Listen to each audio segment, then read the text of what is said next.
Excited to get on this road trip.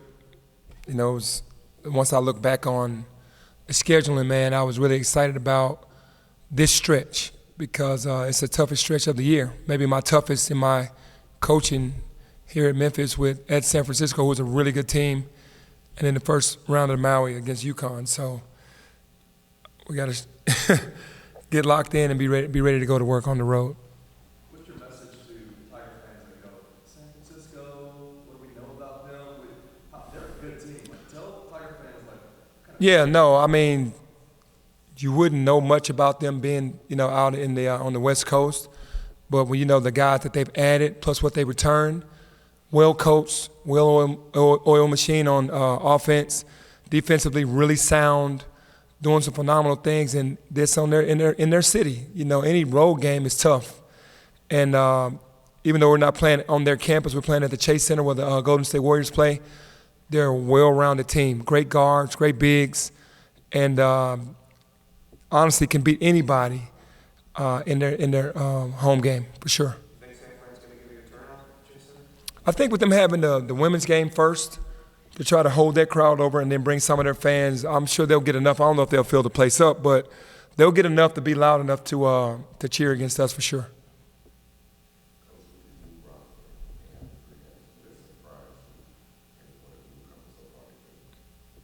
I pretty much knew about everybody. Obviously playing against Tyrese Hunter when he was at Iowa State and knowing who he was, competing against PJ and Kobe. I guess the least I knew about was Dame. And surprisingly, just how agile and how mobile he is at his size and how really good he is down on the post. That's been the shocker to me. Obviously, he can get better in some areas, but just looking at his footwork and his ball handling and his skill, really good. Yeah, I'm still open to that.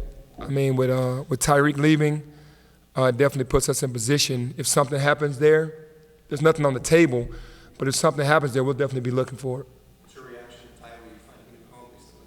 Yeah, happy for him. Coach Tang is a great coach. Their program is a great program. He fits right in there with what they're doing, and I'm sure he'll be a great piece. He's used to the Big 12. He's been playing in the Big 12 at Oklahoma State and at West Virginia. Was it West Virginia? No, it wasn't West Virginia. It was Texas Tech. Texas Tech and Oklahoma State. So he's used to that league.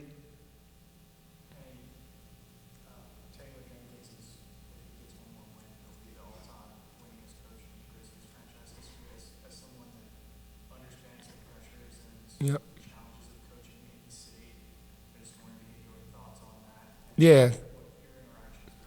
Yeah, Taylor is a genius. Just watching him, I've always marveled at how smart he really was and how he kind of creates advantages and positive triggers for the team on offense and the things that they run.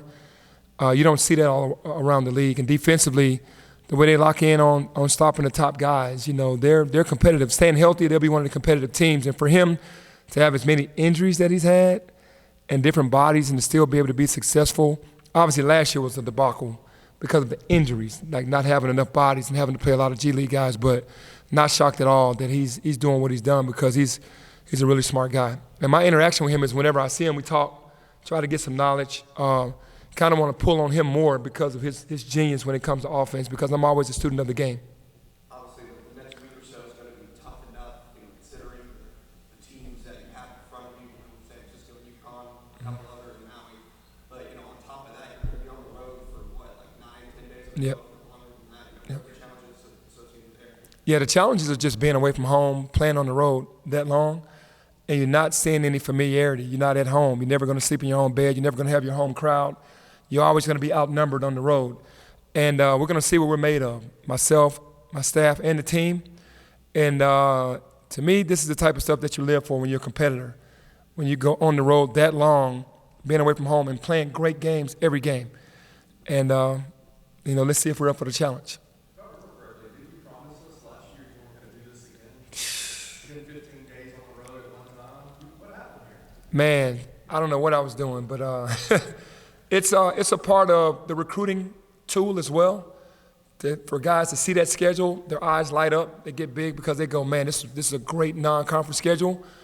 And also you put yourself in some deep water because you're going against great teams every game, and a lot of coaches won't do this. I'm watching around the country. You might have two great teams play one game, and then the rest of the games are going to be mediocre or less than mediocre. We've actually had a good game every game, and we're not going to have a bad game that you can say at all in the non-conference. It's just going to be heavy hitter after heavy hitter. So, especially this next four. And again, as a coach that wants to play the best, a coach that wants to compete against the best and have your team see where your team is, this is a great schedule. Penny, it seems like in the past off seasons you kind of just loaded up on talent and filled every possible spot that you have on your roster. Was this year kind of intentional, leaving some of those spots open to maybe have more defined roles and tighter rotation? Is that purposeful? Yeah, I think I learned a couple years ago with DeAndre and Kendrick, and then the rest of the gang knew exactly who they were. That was the best case scenario. They have the most wins, 26 wins since I've been here. The trouble has been when I've been overloaded. Tyler Harris, Landers Nolley, Lester Quinones, DeAndre Williams, Alex Lomax, and then you bring in Precious Achua, Boogie Ellis, all these other big names, Damian Ball, all these other great names, Imani Bates, Jalen Durant, all these guys. Then it gets overwhelming because it's 13, 14 guys that think that they should be starting, that they should get every shot. So I think this year's team is kind of like the team 2 years ago with DeAndre and Kendrick, maybe a little better talent, but everyone knows who they are, and that makes it better. Do you worry about, I know injuries are a concern, wear and tear is a concern, but do you worry about like adding another piece in December, if that kind of, if you're, even if the person sees you working, whatever, it's always dangerous, now that I've seen it, even though Naquan was an unbelievable talent. If Caleb Mills doesn't get hurt, I don't know how that turns out. But the way it ended up turning out was that we had to play a bigger lineup, and that might have been Caleb Mills, David Jones, Jaquan Walton, and Javon Quinley, and Naquan Tomlin at the 5. Now that's very dynamic. It couldn't be that because we had one small out, and then it just changed. So at the end of the day, the more talent can hurt you or help you. Coming in December, it's always going to be tough for that young man to try to get in with the guys that have already been here since June. But it's a chance that you take if you get that opportunity. If you get the opportunity, you see fit, because you do worry about injuries. When Caleb goes down, you really don't have a guard to come in at that point, because even Jalen Young was injured. He had a bad ankle injury. So now it goes to Carl Sherinfant, who was a freshman. So, it's kind of fine line there. would it take adding someone of like a Naquan Tomlin type of talent for you to be like, the risk might be worth it here? I think it's the fit more so than the actual talent. If we see fit, then we'll probably be like, this could work for us after, especially been around this group since June and having this group together and knowing exactly what we need. How are Tyrese and PJ doing health-wise?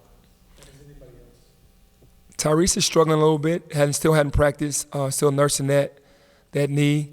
PJ's kind of the same on the sideline, and Nick has a hip injury, but he's playing through it. So he's still got some little knick-knack injuries in there. How are those injury issues hampering, or are they specifically, like, what is it keeping them from doing in games? Yeah, no, nothing in games, because you can see that they're free-flowing and they get themselves prepared to play the game. What not practicing is doing is putting more wear and tear on those areas right now. Now, obviously, those guys practiced every practice before they got injured, and now we're just trying to be smart, because the minute load that we're putting on them, and then the games that are coming up, we're just trying to be smart right now. But it's not making them – maybe Tyrese is not as explosive as he wants to be. Maybe it's certain moves that he makes a little more cautious than he would if he was perfectly healthy, because he's a high flyer. And right now I don't see his athleticism being in there, because once he plants and explodes, maybe that hurts his knee. But he's able to play a floor game where he can shoot jump shots and space the floor and doing that. But being explosive, I don't see him being as explosive as he can be. Take a bit more for a second.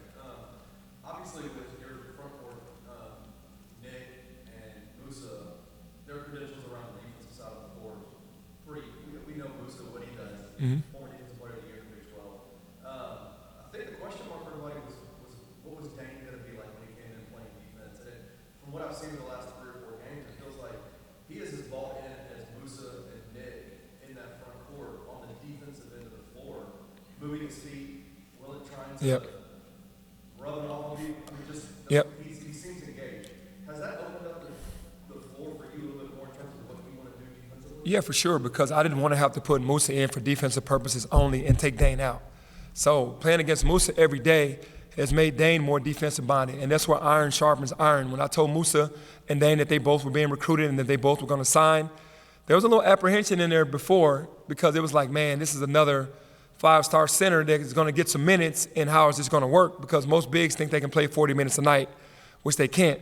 But what it's done, and I sold both of them on, is that you're playing against the best defensive big in the country, and you're playing against one of the best offensive bigs in the country, and you guys just kind of go at it every day and make each other better. And what's happened is, Dane is fully bought in on the defensive end and trying to be much better because obviously he wants to be on the court and he knows that's going to help us win.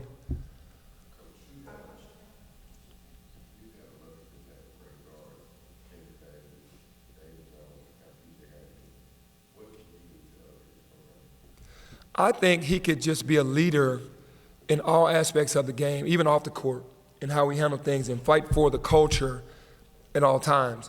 And then always put himself in a position where it's we and not me, not get to a point where he feels entitled because he is a guy that's having some success and plays the game at a high level, that he uses that power in a great fashion and not take it as I'm the man and I don't have to do anything, but it's going to make me work harder and have everyone on the team understand that I'm still a part of the team and nothing is about me. And he ultimately just wants to win. So that's what he can do to make us better for sure. Yeah, they're both expected to play Thursday, and hopefully we can keep them healthy enough to be in games. The challenge is going to be in Hawaii when it's back-to-back-to-back. So I'm just praying that we get through San Francisco healthy and then get over to Hawaii and then see how it goes 3 games in a row. Is there any update on these guys? I don't know what the update on that is. Right now, we're still waiting, and I don't know if he's going to be redshirted or if we're going to activate him when he comes back. All right, thanks.